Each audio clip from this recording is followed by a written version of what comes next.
Hey everybody, it's Karina with Karina Loves to Plan. Welcome back to my channel. I just wanted to do a quick flip through of all my planners for February.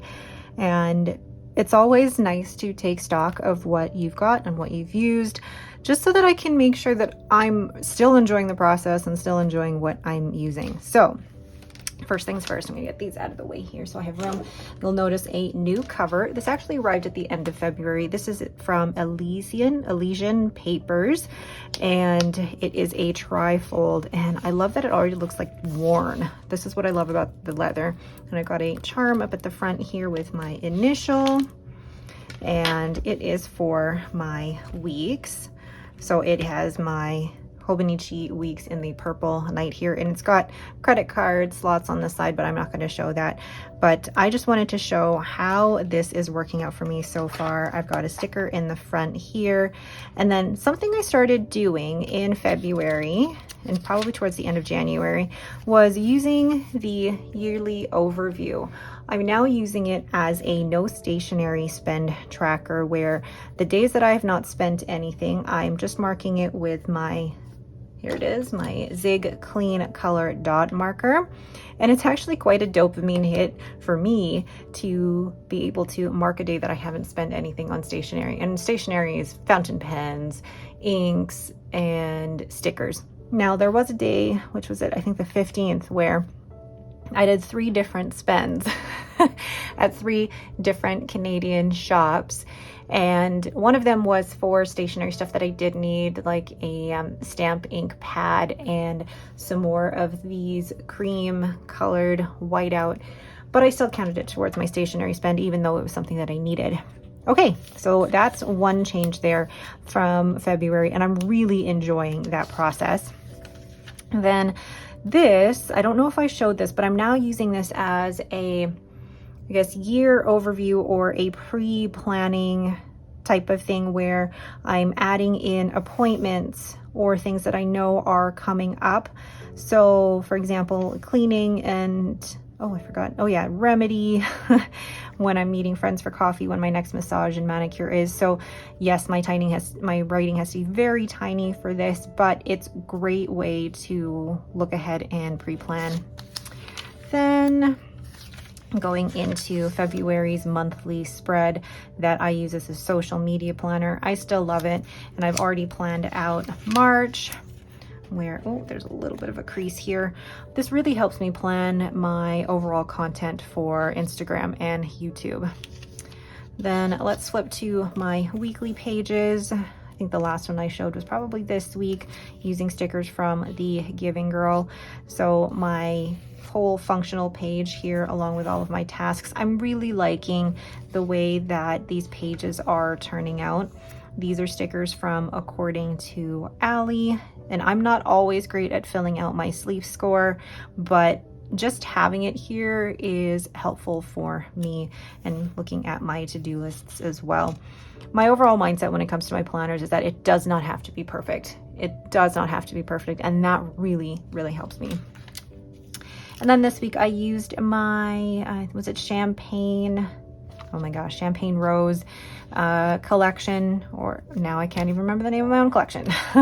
But I love the colors of this one, and you see that there's things crossed out here, and I know there's some people that do not like, oh, there goes Lucy. Hold on. I forgot where I was. Okay, no, I'm just talking about like the way that I'm using this side, and it's working out really well. I like having my weekly habit trackers here because it's visible for me. I normally have this planner out open on my desk if I'm not out and about, and it's just helpful for me to be able to fill it out right then and there.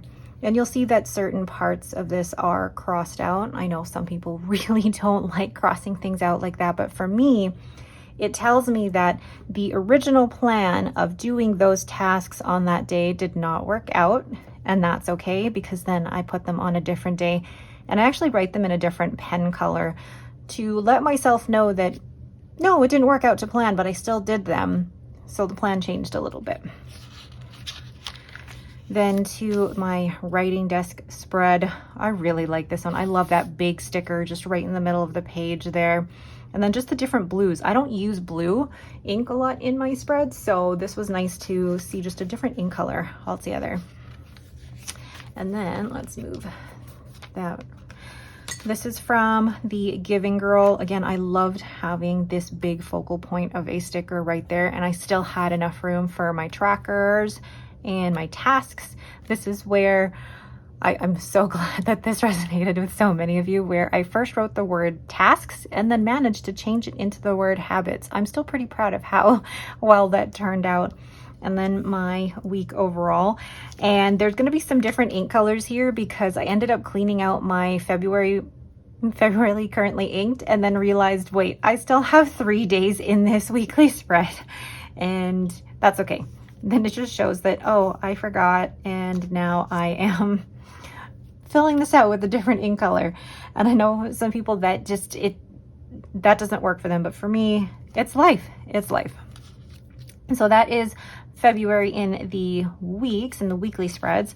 I'll show you quickly what the, I guess, back here looks like for February and the way that I've been using it. So the way that I use the grid pages in the back is almost like a weekly overview where I do little things each day, like highlights or lowlights, or just things that I want to remember for that day. It's almost as if it's a, what do I want to call it?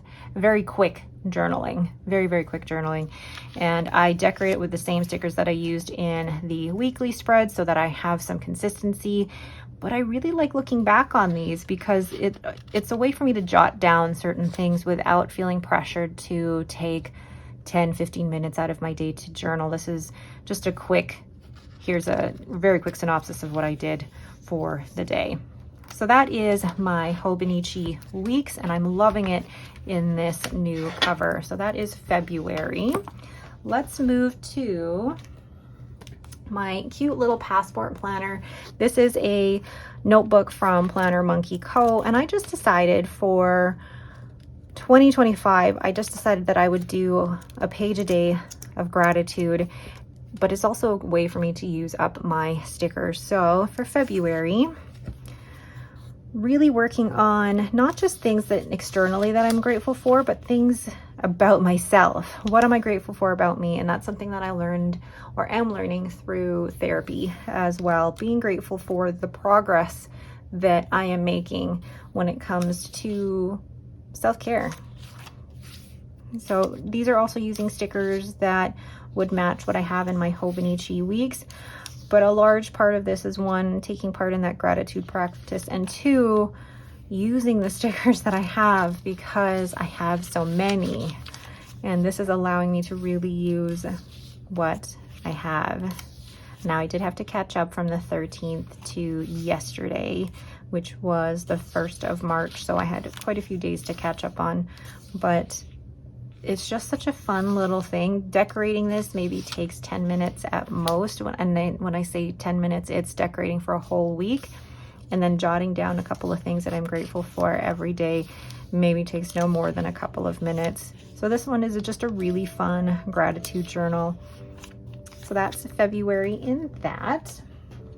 Then we have my A6 5-year journal from Hobonichi. This started back in 2022, and I've done pretty well in here. I'm not going to flip through all of them, but my friend Katie, she recommended to me, because I was having a tough time figuring out where am I going to put the 2026 weather and what I'm grateful for, and she said, you're not using all of that space for 2025. So if you're mindful about only putting the weather and the gratitude in half of this space, then you can use this other half for 2026. And that's what I've been doing. So I'm making sure that when I'm doing my weather and gratitude, it's only taking up half the space so that I can save this half for 2026. Thank you so much for that, Katie. And then on the back here, I'm keeping track of all of the inks and pens that I'm using in my A6 5-year journal for the month of March. It's the, my new Jinhao 10 caramel. But for the month of February, it was my lovely winter sunrise pen, which is now cleaned and put in my drawer, and I'm going to try and ink it up again, probably for April or May. So that is my A6 5-year journal. This is just a quick synopsis of things that we do on a day-to-day basis, but also allows me to go back and read through entries from previous years, which I really, really enjoy. Then lastly, this is my Planner Monkey Co. notebook, and I'm using this as a multi-year journal. So basically I'm going to be dividing the pages here into 4 different sections. So one day over 2 pages. So, oh my gosh, how am I explaining this? Like half a page for each day, for each year. Oh my gosh. And then this is going to be something that I'm going to look back on. So similar to like a 5-year journal, it's going to be a multi-year journal. And then this is going to be the notebook for January through to the end of June. And then I have a second notebook for July through to December. And I am really enjoying this as well because I decorate it very, very minimally, but then it allows me to still write about my day. And I have enough room here for slightly deeper, more private thoughts than my A6 5-year journal. And again, I have to credit this idea to my friend Katie, because I'm really enjoying this altogether. So I couldn't do a flip through that because there are a few more personal things in there, but I just wanted to show you where I'm at with February with all of my planners and journals. I'm really enjoying it. 2025 seems to be where, you know, the big change that I made for 2025 seems to be really working for me. So that is a quick flip through of all of my planners and journals. If you have any questions about anything I'm using, please let me know down in the comments below. But how are your planners and journals working out for you for 2025 so far? Are you happy with where you're at, or do you feel the itch to change to something new? And that's okay if you are, because that's all part of the planner journey, is that we're always trying to find what works for us in that moment in time, and this is what's working for me right now. All right, but that is it for me. Thank you all so much for watching. If you have any questions, please leave them in the comments below. If you like this video, please leave me a thumbs up and don't forget to subscribe. Thanks for watching and have yourselves a great day.